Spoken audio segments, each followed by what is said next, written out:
One of the wildest stories in entertainment right now is Netflix possibly buying HBO. And yeah, that might sound cool until you realize what this means, not only for future Song of Ice and Fire content, but for the Winds of Winter. Yeah, it's not like we had that much hope for Winds of Winter at this point anyway. I still have hope. Okay, I should say I still have hope. I just don't have high expectations that it's going to come out anytime soon. And if Netflix does acquire the rights to Game of Thrones, HBO, and then Game of Thrones, I don't know if that bodes the best for Winds of Winter ever getting finished by George. We saw what happened when HBO, as it is today, starts opening the doors to these other series that George becomes a part of writing, or at least influencing the writing of, right? House of the Dragon, Night of the Seven Kingdoms. It only puts these things on further delay. So I don't know how exactly this is going to help or hurt the situation, but my expectations are not great. Let us know in the comments how you think this will go, and let us know really if you think this is even going to happen, because as of now, it's a bidding war.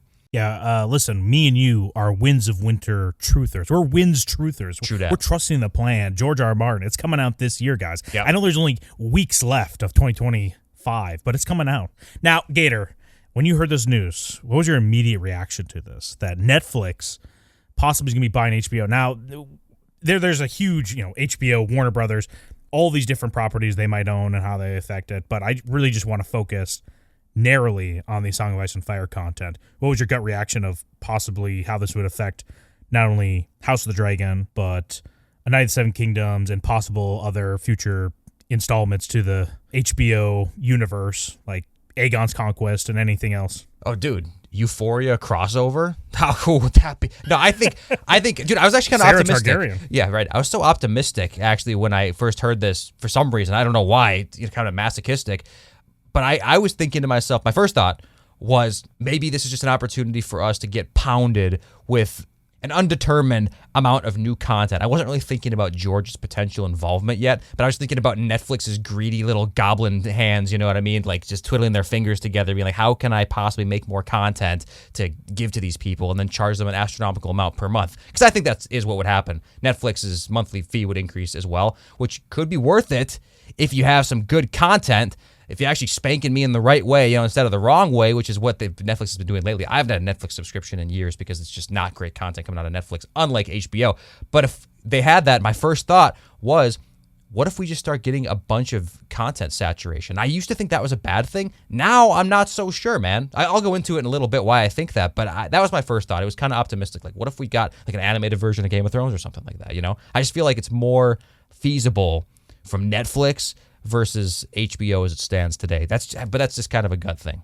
Yeah, there's many things that could happen with the Westerosi universe at HBO if Netflix was to take it over. Now, I did read something that HBO would be left to its own, not devices, but kind of left alone from maybe Netflix's full oversight. I mean, they would have some oversight, but they wouldn't be putting their thumb on the scale nearly as hard as they would with some other properties they would acquire in this Warner Brothers acquisition. So maybe HBO could keep its prestigious kind of feel it has to it. Now, there's a possibility, like you said, that we could get a saturated output from HBO now with, Netflix's backing. And I don't know if that's... I would immediately think that's a bad thing because I just think of the MCU. MCU has not put out any good TV show since the Disney Plus. Can you correct me on that? Is there any good Disney Plus show that came from Marvel? Man, Werewolf by Night was like okay, but really that's just because it was such a unique style, and it wasn't even good. It just wasn't bad, so that's not really anything to. Parts of WandaVision? I'd say no. Yeah, not even, dude. Like maybe parts by 10 minutes throughout the entire. Yeah, right. Anyway, no, you're right. MCU sucks. Yeah, and I just try to look at it as like, okay, well, I know Netflix has put out decent stuff, but again, Netflix might not even have oversight on this. HBO might just be left to its own devices. So the saturating thing, it's hard to really know how this would impact it. But if they do like bring them in, and now it's just like Netflix's Game of Thrones and stuff like that. I'm worried that it would change too much because I do like the weekly releases. This is one thing I really like about HBO is they still do the weekly releases. I know you're not a big fan of this, but it keeps the content, the conversation about this stuff on a weekly basis and kind of just does a slow drip. Unlike with Netflix, which was cool at the beginning, when they just do this big, massive drop of content on you, people talk about it for like a week and then they're done with it. Remember The Witcher? Witcher season 1 and 2, it came out and then it was gone. No one was talking about it at least in a month. And people can't sit down and watch all of it at once. So I mean, we can talk maybe about that more, the release schedule, but I just don't know about the quality. I really just care about the quality, really. You know, like me and you, do we care about the quantity? Yeah, it'd be nice to have a lot of it. But how does this impact the quality? Do you think it's going to negatively impact this quality? No, okay, so listen, I think that Star Wars is a much better example to look at because Star Wars also now sucks. I mean, who would argue with that? If you let us know in the comments, do you think Star Wars sucks, yes or no? If you think Star Wars does not suck, just please unsubscribe. We love Star Wars, by the way, on this channel. We're huge Star Wars fans. If you don't think Star Wars sucks ass, unsubscribe, see yourself out. It's arguably dead. It's arguably dead. Bring a few other innocent subscribers that agree with us with you, you know what I mean? Just to cause some destruction on the way out. But I think Star Wars is a better comparison because we had so much content that started flooding the market and it all sucked. But we did get that one crown jewel of Andor, which is like some of the best Star Wars in the history of the franchise. From an objective standpoint, possibly even the best, right? If you don't have like the nostalgia glasses on, it might be the best piece of Star Wars content there is. Why couldn't Game of Thrones find that same diamond in the rough? You know what I mean? And I just feel like the saturation of content is the way to get there. I was like staunchly in the camp of like canon is sacred, okay? And I still kind of do think that. I've always kind of been a little bit annoyed with like Marvel and DC and these places, even Dragon Ball, having these alternative timelines, these alternate continuities, because it kind of dumbs everything down to where it's like, are there really stakes in anything anymore? Like if something like Tony Stark dies in the MCU, well, don't worry, there's a million other universes where he lived and we could just make content equally funded about that universe, and so now it just feels like nothing happened. I am in that camp still to this day, but in something like Game of Thrones, Song of Ice and Fire, I don't know, I just feel like it's easier to compartmentalize. Like, let's say they did the main Song of Ice and Fire books like they did with Game of Thrones, the show. Let's say they just did that again 5 times in a row. It's not quite the same as something like Star Wars or Marvel or DC, where these universes are kind of connected and potentially these characters could jump between them. You know what I mean? It's not like that. These are two like separate canons of the show. It's like David Lynch's Dune versus the new Dune series. You know, totally separate, but different iterations of the same content. I just feel like you could get something similar to that with Song of Ice and Fire. I don't know. Maybe I'm just being hopeful, dude. I don't know. Well, yeah, and you see this with HBO. They're doing like a new Harry Potter series, right? And this is going to be in a different universe than the current or the old Harry Potter movies that we watch. And there's also the book series. So, like, why not? It's been how many years? The first Harry Potter came out in like early 2000s, right? So it's been like close to 20 years. So, you know, maybe we're waiting another 10 years from now and we'll do a whole new reboot and it'll be Netflix's version of Game of Thrones. One of my early reactions to all of this was that, you know, if they're going to do this, hopefully they don't do a, huge clean sweep of, all of like the bones of HBO, because I do think there's a lot of good there when it comes to quality content. You could argue that, I wouldn't even say argue, I think you could definitively say whoever's in charge of True Detective Season 4 needs to be, they need to be arrested. Yeah. They should be charged for those crimes. But I tell my kids we took them to the farm. Yeah, they're going up to the farm. Won't see them again. If we keep enough bones there that you can have some good content, I think if you had Netflix come in or any other company and said, hey, listen, maybe we do some offshoots if they're not comfortable about doing a whole reboot of Game of Thrones yet, because, again, the books are not finished. What if you did an anime? That would be awesome, because Castlevania was one of the greatest anime, whatever you want to say, Western kind of anime content that has come out in the last, 10, 15 years in the Western sphere, because I'm really not a big, huge anime fan. Like, I don't watch everything anime. I'm like, we like shonen, but that's about it. Like, we're not dabbling in like just general anime. But you're totally right about Castlevania, dude. Season 3, some of that dialogue in there, like some people say season 3 is like the weakest of the season. Or maybe I can't remember. Are there 3 or 4 seasons? All right, whatever. Whichever one where Isaac is in the boat talking to that fat ass ship captain, that is some of the best dialogue, dude, in like years of animated. 100% agree with you, dude. Like I said, imagine you get 5 versions of the Song of Ice and Fire series, the main series, and like 2 of them are animated, 1 of them's animated, There's got to be one good one among them. Yeah, and on top of that, you could have, hey, we do season 1 or book 1 of Game of Thrones, right? Or you just do the first book A Game of Thrones.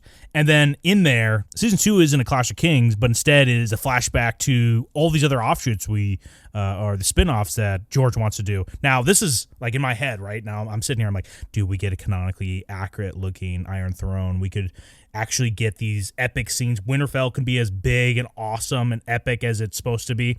I'm thinking all these things.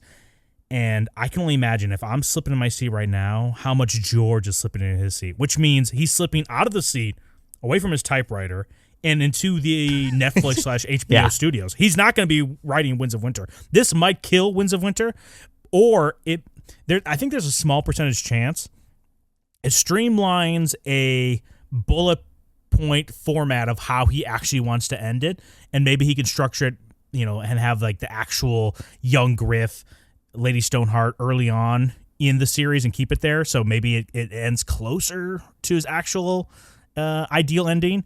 But I really think overall Winds of Winter will die if it's not already dead. Like the body's cold right now. We're searching for the pulse. This is the monster truck Gravedigger literally running over and creating tracks on its face. Okay, listen, the body's cold, but I still enjoy spending time with it. Okay, for now, I still enjoy spending time with the body, even though it is definitely clearly not as we would define as alive. But I think that's a great idea, man. I think that's a almost best case scenario. I don't think George has really planned out the ending to a T. Like, I think he has a vague idea of how he wants to end it. I think he has a lot of different puzzle pieces that he wants to have move around still. Maybe it's hard to even say if he has one thing fully decided. If I was in his position with these characters he has set up, and after seeing the Game of Thrones finale, which apparently he had some kind of involvement in, we don't know to what extent, I don't think that he has anything truly planned out right now. So if he wants to go in under Daddy Netflix, new daddy, new show daddy, and give like a bunch of different ideas, like talking out of different sides of his mouth, like Tyrion, right? Trying to find the mole, like tells this producer at Netflix, hey, this is how I want this series to end. All right, now you, the animated version, this is how I really want the series to end. Trust me, this is going to be great. And this other guy, like you thought you saw a lot of nipples in the first 5 books, like just wait and see what I got in plan for this finale I'm going to have you make. Just throw shit at the wall from George's brain. There's got to be one in there that sticks. And if not, dude, at least it's just a bunch of alternate timelines for us to enjoy, or pseudo-enjoy. Hate watch. What's wrong with hate watching? Worst case scenario, we hate watch. Yeah, I don't mind hate watching. It's not ideal because, me and you kind of don't want to cover Star Wars because of how bad it is, and we'd rather cover A Song of Ice and Fire because it is, for the most part, it's good. Quality-wise, better recently than Star Wars is. But something you said earlier reminds me of the 2 different canons. Full Metal Alchemist, I just said earlier I'm not a big anime watcher, but let me just make this anime comparison. Full Metal Alchemist has Full Metal Alchemist and then Full Metal Alchemist Brotherhood.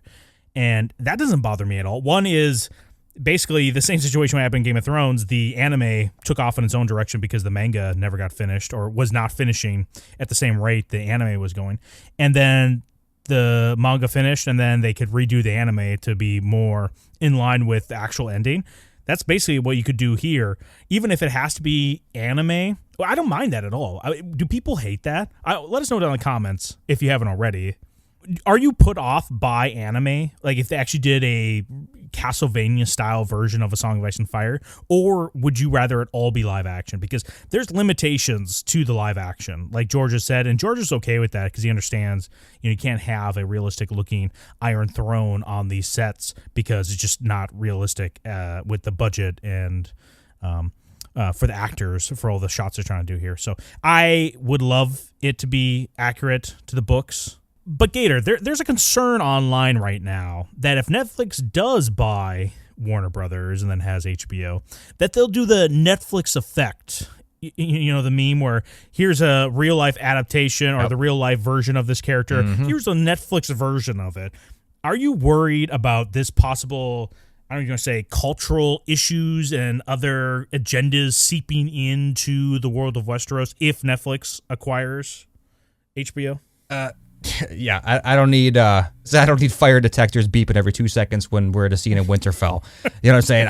It's just not something that I want to see. If we keep it all on Driftmart, I guess that's fine. We've already established the continuity there with House of the Dragon. But if it starts bleeding into everything else, yeah, it's going to become a little bit too abrasive, I think, just because it's different than the books, different than we all have imagined in our heads. Not that changes are inherently bad, but, you know, Netflix is just notorious for going a little overboard. Again, I really don't mind it in general, but it's when you do things that really seem like you're trying to make it different just for the sake of doing it that way. I'm going to be upset if that's the case. But again, if they gave me 6 different continuities, 7 different continuities, 8, 9, 12 continuities, if 3 of them are the Netflix effect, as you say, I don't really think that's a huge issue. I just, you know, can compartmentalize those. I'll still watch them, by the way, and maybe they'll be the best ones. I have no idea. It's just the whole thing with putting the final nail in the coffin for Winds of Winter, that does suck, because I do think that Winds of Winter will come out still, you know, before George passes away,